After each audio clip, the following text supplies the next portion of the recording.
Hello again and welcome back to The Front Row, a minor production of the First Congregational Church in South Pekin, where our intent is to bring snippets from our Sunday morning message into your week. And this is a tough one this week. Let's appreciate that. Let's acknowledge that. Let's understand that between you and I.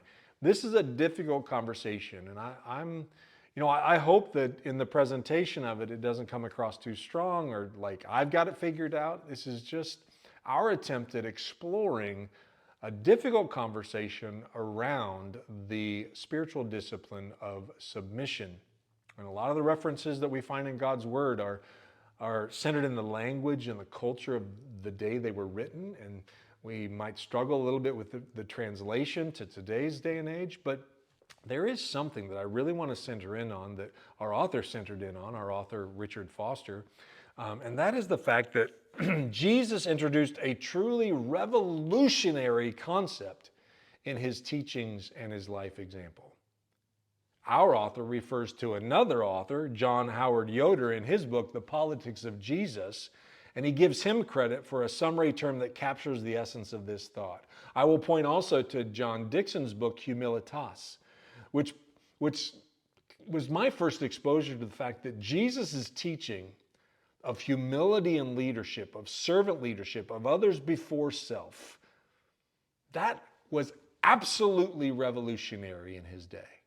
Before that, you had kings and Caesars, and man, the person that was in charge was large and in charge, and you didn't question them without risk to your very life. And so when Jesus came in and said the first will be last and the last will be first, and that a true leader is the one that serves, that was revolutionary. And so the author, John Howard Yoder, calls that revolutionary subordination. Revolutionary subordination, kind of summed up in Jesus' teaching out of Mark chapter 8, verse 34.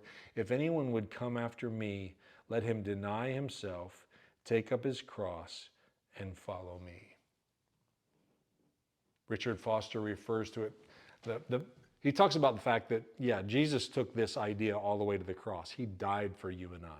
That's an extreme level of revolutionary subordination, submitting his very life for our sake. But then he also calls us to take up our cross, to deny ourselves, and to follow him. That's not just a cross death, that's a cross life.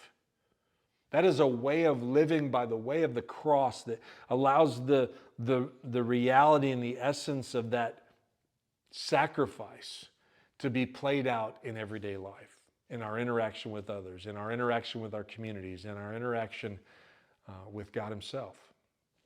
So, oh man, submission, the spiritual discipline of submission. It is absolutely powerful. It is revolutionary subordination. But what does it look like?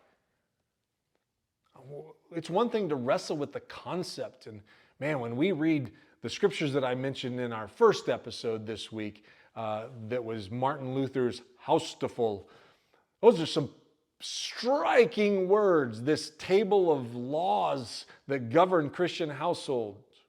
Very, very difficult to read. When we process all of that in today's day and age and in our culture and in our language, what does it look like? What does it feel like? What does it mean to lean into the spiritual discipline of submission? We're going to talk about that tomorrow. Hope you'll join us. Blessings to you. Have a fantastic rest of your day. Bye-bye for now.